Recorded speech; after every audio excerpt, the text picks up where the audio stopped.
Assalamualaikum warahmatullahi wabarakatuh. Pagi ini alhamdulillah kita bisa berbagi cerita Selasa jam 3 pagi ini. Tadi saya membaca Quran, terinspirasi dengan cerita B.J. Habibie bahwa ketika dia kuliah di Jerman, dia selalu ranking 3, selalu kalah dengan 2 orang Yahudi yang ranking 1 dan ranking 2. Lalu dia menginap di rumah orang Yahudi itu, dan di malam hari orang Yahudi itu mandi, bebersih, lalu dia membaca Al-Quran, tentunya dengan bahasa yang dia mengerti. Dia pelajari Quran, dan sejak itu Habibie juga melakukan hal yang sama untuk mempelajari Quran dengan bahasa yang dia mengerti. Dan sejak itu pula B.J. Habibie ranking 1, dan kita tahu B.J. Habibie adalah diakui sebagai manusia paling cerdas di muka bumi di abad 21 ini. Dia menemukan hukum Habibie 1 dan hukum Habibie 2 tentang keretakan pesawat. Itu adalah bahasa matematika yang dulu dikembangkan oleh sarjana-sarjana Islam di Eropa. Nah, B.J. Habibie mengulangi apa yang telah dilakukan oleh para sarjana Islam di Eropa ketika Eropa di bawah panji-panji Islam selama 10 abad.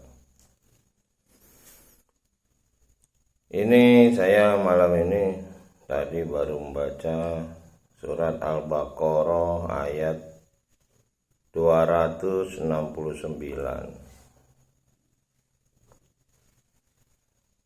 A'udzubillahi minasyaitonirrajim. Bismillahirrahmanirrahim.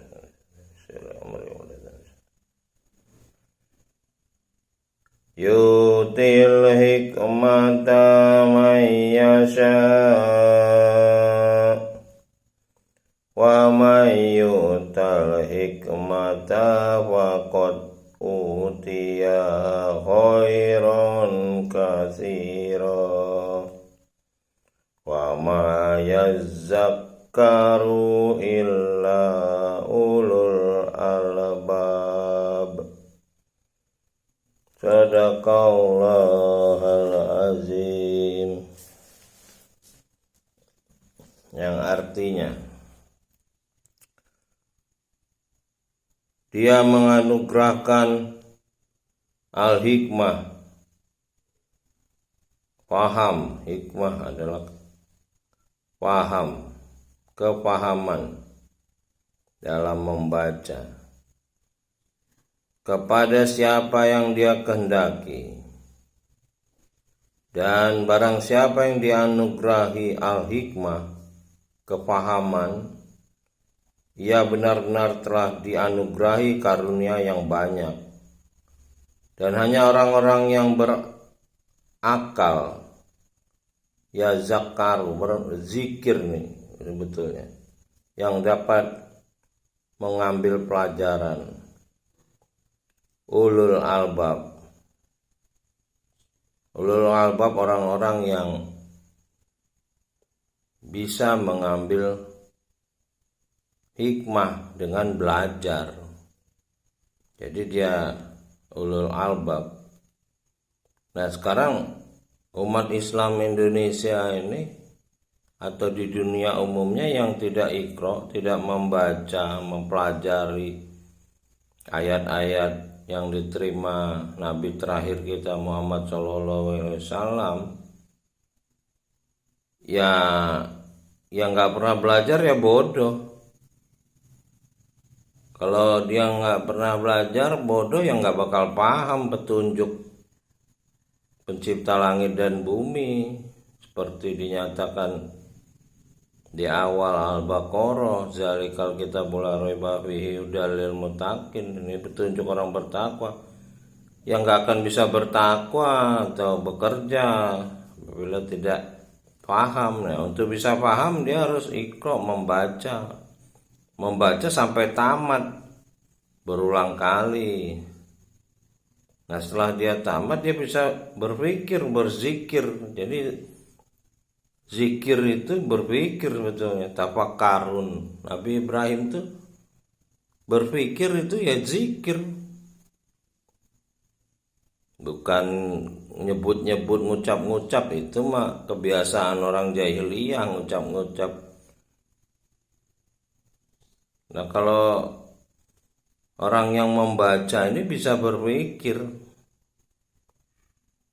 Ya kalau dia nggak pernah baca ya nggak bisa berpikir. Ya nggak bakalan dapat paham petunjuk pencipta langit dan bumi. Tidak mampu membaca tanda-tanda kekuasaan pencipta.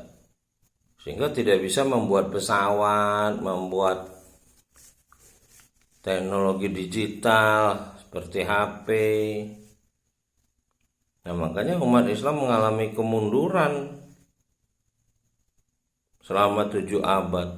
Ya beruntung kita ada Habibie, B.J. Habibie yang kemudian ke Eropa sebagai orang Islam, lalu dia iqra mengikuti orang Yahudi yang di Eropa yang mempelajari Quran untuk dunia, bukan untuk memahami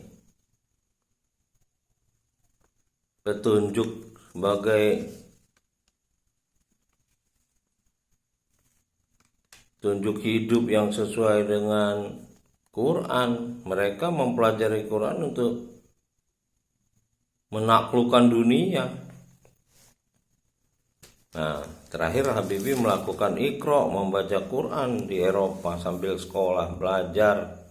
Ya pelajari Quran, ya dia dapat hikmah, dapatlah dia hukum keretakan pesawat. Jadi hukum Habibie. Nah, jadi terulang lagi tradisi dulu ilmuwan Islam menemukan matematik, menemukan logaritma.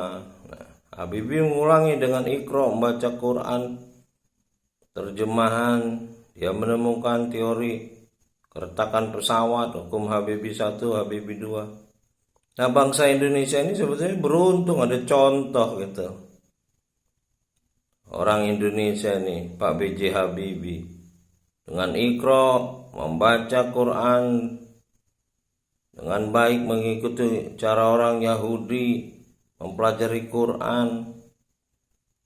Tapi orang Yahudi memang pengkhianat, ingkar, dinyatakan di Quran. Jadi dia tidak taat. Sementara B.J. Habibie punya keyakinan, punya iman. Nah, dengan imannya dia membaca iqra, lalu dia punya amal soleh. Lalu dia diberi petunjuk oleh pencipta berupa hikmah, kepahaman. Jadi dia berzikir dengan kepahaman terhadap matematika, bahasa matematika. Lalu dia dapat solusi melalui bahasa matematika tentang hukum keretakan pesawat. Dia adalah orang-orang yang ulil albab. Jadi ulil albab itu orang yang mendapat hikmah dengan bahasa-bahasa matematika, sehingga dia menciptakan sesuatu dengan bimbingan pencipta langit dan bumi. Ya, seperti itulah yang dilakukan Nabi Nuh, membuat kapal. Nabi Muhammad, para nabi, bukan mereka bertemu pencipta langit dan bumi lalu ngobrol, bukan, tapi melalui hikmah pembelajaran yang sekarang kita kenal sebagai apa gitu. Kalau nabi ya dia dibimbing malaikat, olhu, Jibril, atas perintah pencipta langit dan bumi. Jadi ya mudah-mudahan kita bisa dapat pelajaran dari surat Al-Baqarah juz 3 dari Quran terjemahan ini. Mudah-mudahan makin banyak orang yang akan membaca sesuai dengan perintah Iqra bismi rabbikal ladzi khalaq. Karena inilah syafaat Nabi terakhir kita Muhammad SAW. Ya kalau nggak dipelajari ya jangan bilang dapat syafaat, jadi seolah-olah bahasa-bahasa yang ada manusia yang bisa menggaransi manusia. Kalau dinyatakan di Quran ini tidak ada manusia yang bisa menggaransi manusia lain, dirinya sendiri seorang hamba kok. Statusnya ciptaan. Demikian, assalamualaikum warahmatullahi wabarakatuh.